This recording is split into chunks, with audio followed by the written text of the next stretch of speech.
Traffic rerouting scheme para sa kapistahan ng lungsod ng Batangas, inilatag na ng TDRO. Samantala, seguridad ng publiko sa kapistahan ng lungsod at ng Santo Niño ng Batangan, tiniyak ng pulisya. Ang detalye sa report ni Denise Abante.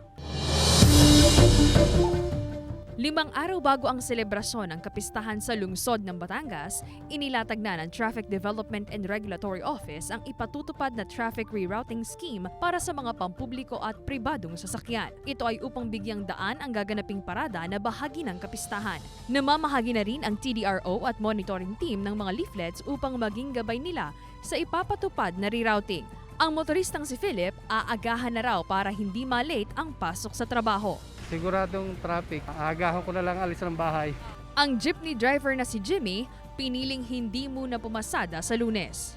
Hindi ako naman ang ahon ko, ma'am, ay isang uwi, isang ahon lang. Dadalawa na kami biyahe kundi.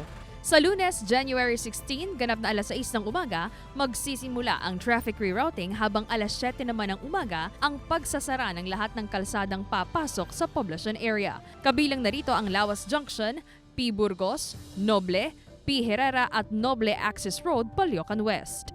Magsisimula ang parada sa Batangas City Coliseum, kakanan sa may BSU, diretso sa may Rizal Avenue, di Silang, P. Herrera, C. Tirona, P. Burgos hanggang makarating sa harap ng City Hall at muling babalik sa Coliseum.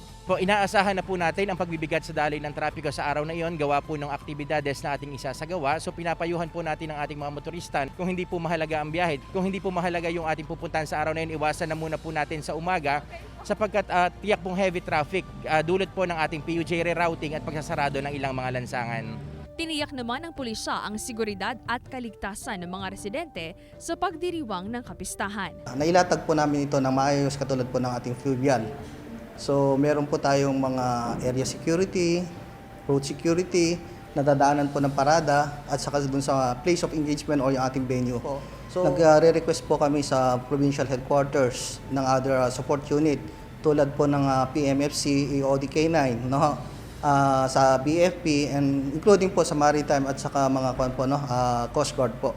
Kasama si Buhay Adante Jr., Denise Abante. Balitang Southern Tagalog.